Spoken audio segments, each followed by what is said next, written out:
रमता राम जपो रे प्राणी, अब तो सुन ले राम कहानी।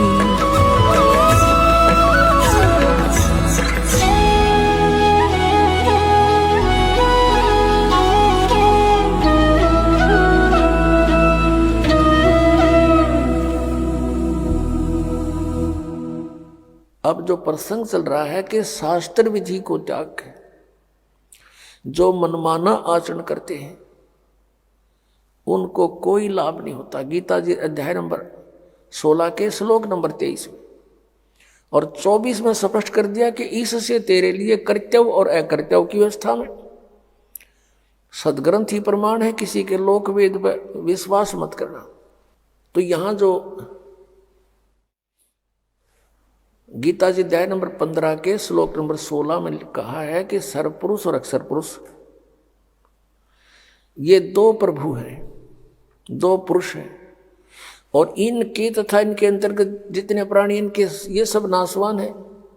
जीवात्मा किसी की नहीं मरती, वो तो कुत्ते को देखी भी नहीं मरती। 15वें अध्याय के 17वें श्लोक में तुरंत कहा कि उत्तम पुरुष है तू अन्य परमात्मा इति उदाहरते हैं। ये लोग तरम आविश्य विवर्ती अवैश्वर।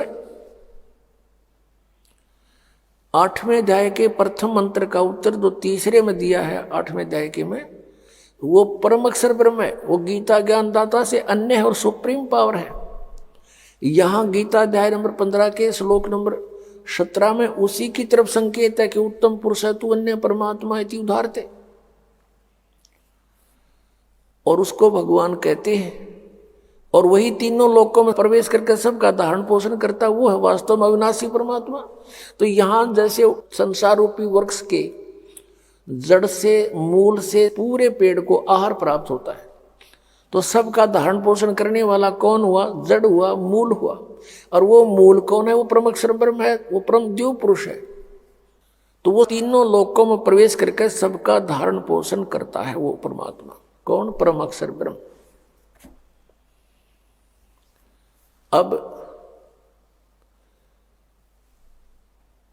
हमने ये साधना देखनी है कि किस साधना से हम जन्म और मृत्यु के रोग से मुक्त होंगे और सदग्रंथों में प्रमाण हो वही सफल होगा। अब गीता जी अध्याय नंबर 15 के श्लोक नंबर 18 में फिर इसने थोड़ी सी टांग अड़ाई है गीता ज्ञानदाता ने, लेकिन उसने बोला तो ठीक है, समझने वाले उसको गलत समझ जाते हैं। 15वें अध्याय के 18वें श्लोक में कहा कि मैं लोक वेद के आधार से पुरुषोत्तम प्रसिद्ध हूं, क्योंकि मेरे अंतर्गत जितने प्राणी हैं मैं उनसे उत्तम हूं। उत्तम माने श्रेष्ठ हूं, तगड़ा हूं, उनसे मैं शक्तिशाली हूं, इसलिए मैं लोक वेद के आधार से पुरुषोत्तम प्रसिद्ध हो रहा हूं। आई एम नॉट पुरुषोत्तम। पुरुषोत्तम तो 15वें अध्याय के 17वें श्लोक में इसने खुद बता दिया कि वो है पुरुषोत्तम। लोक वेद क्या होता है? जैसे हमने सुन रखा था, श्री ब्रह्मा जी, श्री विष्णु जी, श्री शिव जी अजरो अमर हैं, इनके कोई माता पिता नहीं है। सर्वेश्वर महेश्वर मृत्युंजय कौलज्य पता नहीं क्या क्या कह रखा था। अब इनकी जीवनी और सदग्रंथों को देखा, इस दास पे दया करी परमेश्वर कबीर जी ने, मेरे पूज्य गुरुदेव जी ने, पूज्य परमेश्वर कबीर देव जी ने, तो उसमें पाया कि तो नाशवान इनकी जन्म मृत्यु होती है। यो लोक वेद था। अभी दिखाते हैं। हमारे पवित्र सदग्रंथ वही हैं जिनको हम आदरणीय और मान्य मानते हैं, इनको सत्य मानते हैं। और ये सदग्रंथ पहले संस्कृत में थे। संस्कृत केवल एक ब्राह्मण वर्ग ही पढ़ने का अधिकारी होता था।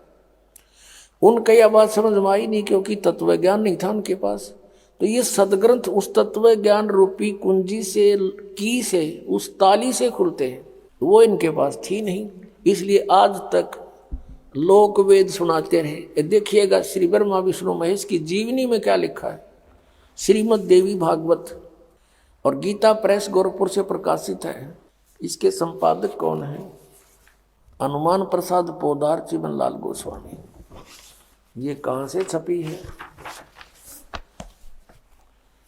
फिर देख लिए क्लियर।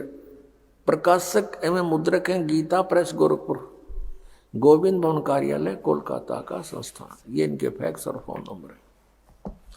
इसके 123 नंबर पर ही सब कंसेप्ट क्लियर हो जाता है। अब तीसरा स्कंद 123 पृष्ठ, और ये देखिएगा, तुम शुद्ध स्वरूपा हो, ये सारा संसार तुम ही से उद्भासित हो रहा है। मैं ब्रह्मा और शंकर हम सभी तुम्हारी कृपा से विद्यमान हैं। श्री विष्णु जी कह रहे हैं अपनी माता दुर्गा के विषय में, और अपनी सतीथि बताते हमारा आविर्भाव और तिरोभाव हुआ करता है। हमारा आविर्भाव माने जन्म, तिरोभाव माने मृत्यु होता है। हम अविनाशी नहीं है, हमारा जन्म मृत्यु होता है। केवल तुम ही नित्य हो, जगत जननी हो, प्रकृति और सनातनी देवी हो। अब इससे ये विषय हो गया कि दुर्गा को प्रकृति भी कहते हैं। भगवान शंकर बोले, देवी यदि महाभाग विष्णु तुम्ही से प्रकट हुए हैं तो उनके बाद उत्पन्न होने वाले ब्रह्मा भी तुम्हारे ही बालक हुए। फिर मैं तमोगुणी लीला करने वाला शंकर क्या तुम्हारी संतान नहीं हुआ? अर्थात मुझे भी उत्पन्न करने वाली तुम ही हो शिवे। संपूर्ण संसार की सृष्टि करने में तुम बड़ी चतुर हो। इस संसार की सृष्टि सतीथि और संहार में तुम्हारे गुण सदा समर्थ हैं। उन्हीं तीनों गुणों से उत्पन्न हम रजगुण ब्रह्मा, सतगुण विष्णु, तम गुण शिव जी नियमानुसार कार्य में तत्पर रहते हैं। पुण्यात्मा, इस पवित्र सदग्रंथ श्रीमद् देवी भागवत ने थोड़े से विवरण में सब कुछ कंसेप्ट क्लियर कर दिया। इसमें 5 कंसेप्ट क्लियर हो गए, 5 पॉइंट। नंबर 1, ब्रह्मा विष्णु महेश नाशवान है, इनकी जन्म मृत्यु होती है। ये अजरो अमर मृत्युंजय कालज्य नहीं है। और दूसरा ये हो गया कि दुर्गा इनकी जननी है, इनको जन्म देने वाली माता है। तीसरा ये हो गया कि रजगुण ब्रह्मा, सतगुण विष्णु, तमगुण शिव जी है। चौथा ये हो गया कि ये केवल नियमित कार्य ही कर सकते हैं, आपके संस्कार को बदल नहीं सकते। आपके भाग्य में कोई भयंकर दुख है, मृत्यु है या कोई और हानि है तो ये कोई चेंज नहीं कर सकते उसको, क्योंकि वो कर्मों का आधार है। और कर्म में परिवर्तन केवल परम अक्षर ब्रह्म, पूर्ण ब्रह्म कबीर देव कबीर साहब कर सकते। और 5वां ये हो गया कि दुर्गा प्रकृति है। दुर्गा को प्रकृति भी कहते हैं। गीता जी अध्याय नंबर 7 के श्लोक नंबर 1 से 4 में कहा कि अर्जुन, अब ये ऐसा ज्ञान बता दूंगा कि इसको जानने के बाद फिर कुछ भी जानना शेष नहीं रहेगा। मेरी 2 प्रकार की प्रकृति है। एक तो ये जैसे जल, पृथ्वी, आयु, वायु, इस तरह के ये 8 प्रकार के, और दूसरी चेतन प्रकृति दुर्गा है। तो यहाँ श्रीमद् देवी भागवत में भी इसको स्पष्ट कर दिया है कि दुर्गा को प्रकृति कहते हैं। अब प्रसंग जो चल रहा है वही आते हैं। श्रीमद् भगवत गीता अध्याय नंबर 15 के श्लोक 18 में जो कहा है उसने कि मैं लोक वेद के आधार से पुरुषोत्तम प्रसिद्ध हूं, क्योंकि जितने मेरे अंतर्गत प्राणी आते हैं 21 ब्रह्मांड में, उनसे उत्तम हूं, उनसे तगड़ा हूं मैं। इसलिए मैं लोक वेद के आधार से पुरुषोत्तम प्रसिद्ध हो रहा हूं। लेकिन पुरुषोत्तम तो 15वें अध्याय के 17वें श्लोक में इसने स्वयं बता दिया कि वो तो परम अक्षर ब्रह्म है। तो यहां परमात्मा कहते हैं, कबीर परमेश्वर जी अपना उदाहरण आप पे देते हैं। आप पे आरती आप पे साजे, आप पे किंगर आप पे बाजे, आप पे ताल झांझ जनकारा, आप नचे आप देखण हारा। अपनी महिमा आप पे बतावे, अपने ऊपर ही सब उदाहरण पेश करके हमें समझाने की चेष्टा की है परमेश्वर ने। पीछे लग गया जाऊं था मैं लोक वेद के साथ, रस्ते में सतगुरु मिले दीपक दे दिया हाथ। पहले हम लोक वेद के आधार से कभी किसी की पूजा, कभी कोई व्रत, कोई इष्ट धाम पर भटकते फिर रहे थे, कहीं तीर्थों में भटक रहे थे। कहते हैं परमात्मा के पीछे लग गया जाऊं था मैं लोक वेद के साथ, ब्रह्मा विष्णु महेश जी को सर्वेश्वर मानकर इनकी पूजा करते थे। ये लोक वेद था। और कहते हैं इस भक्ति मार्ग में, इस भक्ति के सफर में सतगुरु मिल गए। अब दीपक दे दिया हाथ, अब दीपक दे दिया हाथ, ये तत्व ज्ञान रूपी टॉर्च दे दी। अब इसकी रोशनी में हम भटकेंगे नहीं, गड्ढों में नहीं गिरेंगे, बिल्कुल रास्ते चलेंगे। अब जैसे हम पहले जो पूजाएं करते थे और हमारे संस्कारवश कोई पुण्य भी हो, कहीं लाभ भी हो जाता था, होता ही था, क्योंकि पिछले संस्कार तो देने ही है सबने।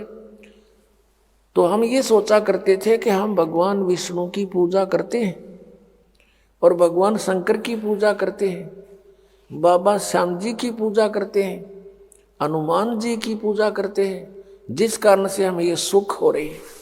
अब पता चला कि ये कुछ भी नहीं कर सकते, ये अपने भी प्रारब्ध को, अपने भी पाप कर्मों का नाश नहीं कर सके, वो भोगना ही पड़ा।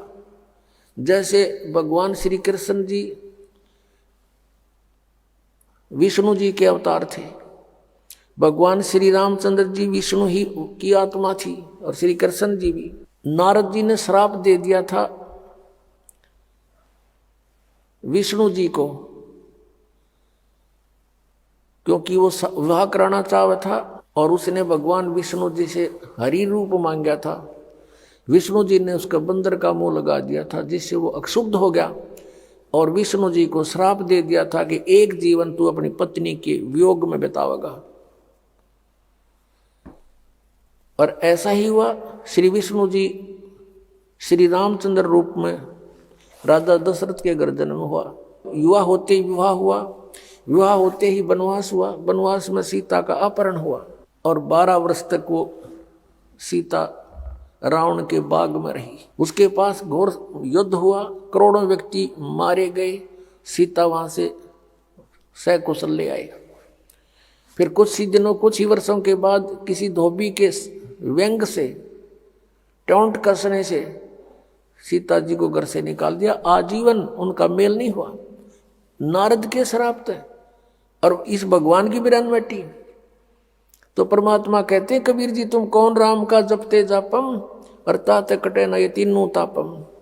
और फिर श्री राम रूप में बाली मारा था सुग्रीव का भाई श्री रामचंद्र जी ने धोखा देकर, उसका भी प्रतिफल भोगना पड़ा श्री कृष्ण रूप में अवतरित होकर। एक शिकारी ने श्री कृष्ण जी के पैर में विषाक्त तीर मारा और श्री कृष्ण जी की मृत्यु हुई। वो शिकारी कौन था? वो बाली वाली आत्मा थी। तो यह परमात्मा कहते हैं पीछे लग गया जाऊं था मैं लोक वेद के साथ, रस्ते में सतगुरु मिल गए, दीपक दे दिया हाथ।